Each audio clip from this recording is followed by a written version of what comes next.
નમસ્કાર વિદ્યાર્થી મિત્રો, જેમ્સ એકેડમી ચેનલમાં આપનું હાર્દિક સ્વાગત છે। ધોરણ 12 સાયન્સમાં પ્રકરણ 6 વિદ્યુત ચુંબકીય પ્રેરણીમાં ઉદાહરણ 1 ગયા વિડીયોમાં આપણે આના અનુસંધાનની અંદર પ્રશ્ન ભણી ગયા। તો જે પ્રશ્ન ભણી ગયા છે એના જે દાખલા છે એ આપણે જોડે લેતા જઈશું। થોડુંક આપણે પદ્ધતિમાં ચેન્જ કરી રહ્યા છીએ, જેથી તમને સૂત્ર યાદ હોય તો દાખલા તમને સરળતાથી આવડી જશે। બીજું કે આ દાખલાઓ ગણીને તમારે તૈયાર કરશો તો વધારે આવડશે। ચાલો આપણે જઈએ ઉદાહરણ નંબર 1 ઉપર। ઉદાહરણ 6.1 પ્રયોગ 6.2 ને ધ્યાન પર લો। એટલે તમે આગળ પ્રયોગ આપણે ભણી ગયા છે 1, 2 અને 3 પ્રયોગો ભણ્યા છીએ। એમાં પ્રયોગ જે 2 છે એની હું આકૃતિ તમને અહીંયા ધ્યાનમાં લેવાનું કીધું છે, એટલે તમને ત્યાં પ્રશ્ન પૂછાય તો એવી રીતે ના કે તમે ધ્યાનમાં લો। આ રીતની આકૃતિ તમને કમ્પ્લીટલી દોરેલી આપેલી હશે। તમને ખબર છે કે અહીંયા આપણે ગેલ્વેનોમીટર જી જોડી દઈએ છીએ, તમને ખ્યાલ હશે આ રીતનું। ઓકે, અને અહીંયા આપણે બીજું ગૂંચળું લઈએ છીએ। આ રીતનું એક બીજું ગૂંચળું લેવાનું છે, જે અહીંયા મૂકેલું છે તેની સાથે આપણે શું કરેલું છે, બેટરી જોડેલી છે। બેટરી જોડી એટલે એમાંથી શું થાય, પ્રવાહ વહે। બેટરી જોડેલી છે એટલે એમાંથી શું થશે, પ્રવાહ વહે। ધારો કે પ્રવાહ દિશામાં વહે છે, અહીંયા આ દિશામાં વહે છે, અહીંયા પણ ગેલ્વેનોમીટરમાં પ્રવાહ બતાવશે એ પછી આપણે જોઈશું। અને આ રીતે તમે આ જોડેલ છે એટલે આમાંથી પ્રવાહ વહે એટલે આને આપણે કહીશું C2 ગૂંચળું, આને કહીશું C1 ગૂંચળું। તો આની ચુંબકીય ફ્લક્સની અસર અહીંયા આ રીતે જોવા મળશે। ઓકે, આ રીતની આપણી પાસે આકૃતિ હતી, યાદ કરો। આ છે એ બેટરી છે। ઓકે, તો આ પ્રમાણે આપણે આગળ વધવાનું છે। તો હવે પ્રશ્ન શું છે આગળ જોઈએ। ગેલ્વેનોમીટરમાં મોટું શું કહે છે, મોટું કોણાવર્તન મેળવવા માટે તમે શું કરશો। આમાં મોટું કોણાવર્તન મેળવવું હોય તો તમે શું કરી શકો છો। તો ફર્સ્ટ આપણો આન્સર જે કહે છે એ ઓપ્શનની અંદર મારે આની અંદર ગેલ્વેનોમીટર, આ ગેલ્વેનોમીટર છે એમાં મોટું કોણાવર્તન મેળવવું છે। તો મોટું કોણાવર્તન મેળવવા માટે આપણે કંઈક પગલાં લેવા પડે। તો કેટલા પગલાં લેવા પડે, તો પહેલું પગલું હું એવું કહી શકું, 2-3 પગલાં આપણે મળે અહીંયા। આ જે તમારી પાસે છે એ શું છે, C2 ગૂંચળું કહેવાય। શું કહેવાય, તો આપણે C2 ગૂંચળાની અંદર, આ C2 ગૂંચળાની અંદર તમે એક તો નરમ લોખંડ શું વાપરી શકો છો, નરમ લોખંડની અથવા નરમ લોખંડથી બનેલ સળિયો, નરમ લોખંડથી બનેલ સળિયાનો ઉપયોગ કરો તો મોટું કોણાવર્તન મળશે। કેવું કોણાવર્તન મળશે, મોટું કોણાવર્તન મળે છે। ત્યારબાદ આપણે એમાં આગળ વધીશું। તો એમ કહે છે કે સેકન્ડ મુદ્દામાં શું કહે છે, તો ગૂંચળાને ગૂંચળાને તમારે શું કરવું પડશે, શક્તિશાળી બેટરી સાથે, કોની સાથે, બેટરી સાથે જોડો। કોની સાથે જોડવાનું કહે છે, ગૂંચળાને શક્તિશાળી બેટરી સાથે જોડો। આ બેટરી છે ને એ તમારે શક્તિશાળી કરી દેવાની, બીજું કશું આમાં હોતું નથી। ત્રીજા મુદ્દા તરફ આપણે આગળ વધી રહ્યા છીએ। શું કહે છે ત્રીજું પગલું, તો એમ કહે છે કે ગૂંચળા C1 તરફ કોને, તો કે ભાઈ ગોઠવણીને પરીક્ષણ ગૂંચળા C1 તરફ ઝડપથી લઈ જવામાં આવે। શું કરવાનું, ઝડપથી ખસેડો। એટલે કે C2ને તમે ઝડપથી, C2 ગૂંચળાને C1 તરફ ઝડપથી ખસેડવામાં આવે તો પણ અંદર મોટા પ્રમાણમાં કોણાવર્તન દર્શાવે છે। એવું દર્શાવે છે, મોટા પ્રમાણની અંદર કોણાવર્તન દર્શાવે છે। તો આગળ વધીશું પછી શું કહે છે, બી ઓપ્શનમાં શું કહે છે। બધા 3 પગલાં લઈ શકાય। ફરી વખત C2ને ગૂંચળાની અંદર, આ C2 ગૂંચળાની અંદર તમારે નરમ લોખંડનું શું કરી દેવામાં આવે છે, સળિયો મૂકવામાં આવે છે। સેકન્ડ એવું કહીશું કે આ બેટરીને શક્તિશાળી કરી દો, અને ત્રીજું એવું કહીશું કે આ C2ને C1 તરફ ઝડપથી ગતિ કરાવો તો પણ ગેલ્વેનોમીટરમાં આવર્તન ઝડપથી દર્શાવે છે। સેકન્ડ પાર્ટ આપણે લઈશું બી। એમાં એવું કહે છે કે ગેલ્વેનોમીટરની ગેરહાજરીમાં આ ગેલ્વેનોમીટરની ગેરહાજરીમાં તમે પ્રેરિત પ્રવાહ, પ્રેરિત વિદ્યુત, શું કીધું છે? પ્રેરિત વિદ્યુત પ્રવાહ, પ્રેરિત વિદ્યુત પ્રવાહની હાજરીને કેવી રીતે દર્શાવશો? એમ કહે છે કે ભાઈ તમે ગેલ્વેનોમીટર કાઢી નાખો તો તમે કેવી રીતે દર્શાવશો? એમ ગેલ્વેનોમીટરને આપણે દૂર કરી નાખીએ તો કેવી રીતે તમે દર્શાવી શકો?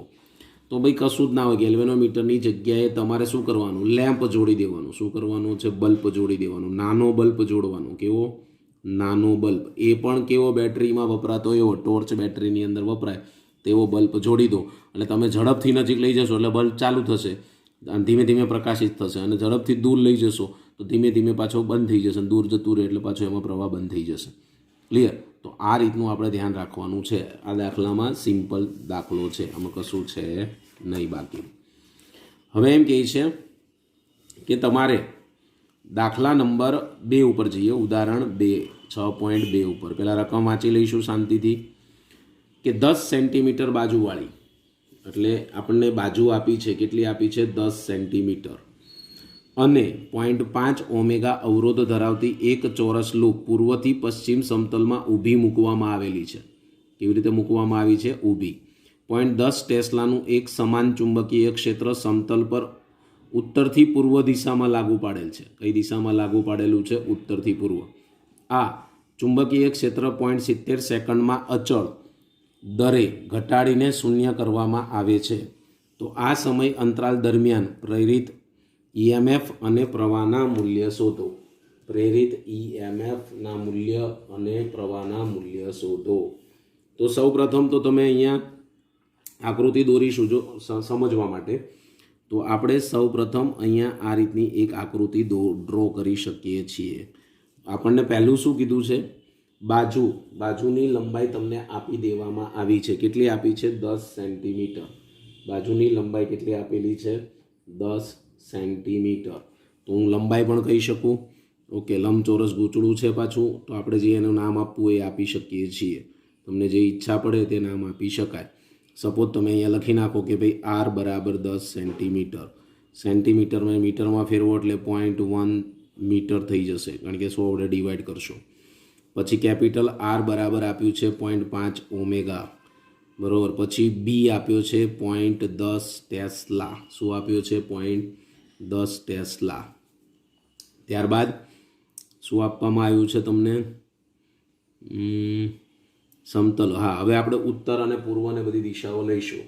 તો હું અહીંયા કહી શકું છું આ જે દિશા છે ધારો કે પૂર્વ ધારી લીધી, તો આ તમારી પાસે દિશા કઈ આવશે? પશ્ચિમ. આ પૂર્વ થઈ ગઈ, આ પશ્ચિમ થઈ ગઈ. અચ્છા, તો તમારી પાસે ઉપર તરફ કઈ આવશે? ઉત્તર. અને આ કઈ આવશે? દક્ષિણ. તો જો અહીંયા એક સમાન ચુંબકીય ક્ષેત્ર સમતલ, પહેલાં તો પૂર્વ પશ્ચિમ દિશામાં સમતલમાં ઊભી મૂકવામાં આવેલ છે. આ રીતે આપણે આડું લીધું છે, આમ ઊભું લો તો પણ ચાલશે. 0.10 ટેસ્લાનું એક સમાન ચુંબકીય ક્ષેત્ર સમતલ પર ઉત્તરથી પૂર્વ તરફ, એટલે અહીંયા ઉત્તરથી પૂર્વ તરફ, આ દિશામાં ઉત્તરથી પૂર્વ તરફ, એટલે આ દિશામાં હું લખી શકું. ઉત્તરથી પૂર્વ તરફ દિશામાં લાગુ પાડેલ છે. તો આ ક્ષેત્ર બી બરાબર, ચુંબકીય ક્ષેત્ર બી બરાબર 0.70 સેકન્ડમાં, એટલે એ તો તમને સમય આપવામાં આવ્યો છે કે ભાઈ કેટલો આપ્યો છે? 0.70 સેકન્ડમાં અચળ. તો અહીં આપણે લખવું હોય તો લખી શકીએ ડેલ્ટા ટી બરાબર 0.7 સેકન્ડ. ઓકે, 7 અથવા 70 અચળ દરે ઘટાડીને શૂન્ય કરવામાં આવે છે. આ સમય અંતરાલ દરમિયાન પ્રેરિત ઈએમએફ, એટલે કે તમારે ઈએમએફ શોધવાનું છે અને પ્રવાહના મૂલ્ય શોધવાનું છે. આ બે વસ્તુ શોધવાની છે. તમે એમ કહી શકો કે જો ઉત્તર અને પૂર્વ અહીંયા દિશા આપણને કશી આપી નથી, તો આપણે કહી શકીએ કે અહીંયા કેટલા ડિગ્રીનો ખૂણો લઈ શકીએ છીએ? તો કે ભાઈ 45 ડિગ્રીનો ખૂણો લઈ શકાય. કેટલો લઈ શકાય? 45 ડિગ્રીનો ખૂણો. ઉત્તર અને પૂર્વ એટલે એની વચ્ચોવચ્ચ જ લેવામાં આવે. આ ટોટલ 90 હોય, તમને ખબર છે. તો અહીંયા એક ટોપ સિક્રેટ છુપાયેલું હતું, એ આપણે બહાર કાઢી નાખ્યું. ક્લિયર? કે ભાઈ અહીંયા આ રીતે લેવાનું થશે. આ તમે લિસ્ટ તૈયાર કરી દીધું છે. ચલો, ચોરસ હોય તેની લંબાઈ કેટલી થશે? સમય તમને આપી દીધો છે, કેટલો આપી દેવામાં આવ્યો છે? ટી બરાબર સમય આપ્યો છે, કંઈ અંદર જોઈ શકો છો કે આપ્યો હોય તો 0.70 સેકન્ડ છે એવું કીધું છે આપણે. ઓકે, ચાલો, તો આપણે પહેલું કામ શું કરીશું? તો પહેલું તો આપણે ચુંબકીય ફ્લક્સનું સૂત્ર છે આપણી પાસે, એટલે પ્રારંભિક ચુંબકીય ફ્લક્સ, પ્રારંભિક ચુંબકીય ફ્લક્સ 5 બરાબર BA cos થીટા, 5 બરાબર BA cos થીટા. ખાસ આ 45 ખબર પડવી જોઈએ ખૂણો, નકર જવાબ નહીં આવે ભાઈ. ચલો 5 અને B તમને આપી દીધો છે, કેટલો આપ્યો છે કે 0.1 આપ્યો છે. એ એટલે આનું ક્ષેત્રફળ, આ જે છે આમ તો લંબાઈ બી ધારી શકાય આને, અને ચોરસ માટે A બરાબર L² લખાય, એટલે લખાય 0.1 નો સ્ક્વેર, એટલે અહીંયા લખાશે 0.1 નો સ્ક્વેર. અને cos 45 શું મૂકીશ, cos 45 માટે 5 બરાબર શું થશે 0.10, આનું પણ 0.01 થઈ જશે. cos 45નું મૂલ્ય 1/√2.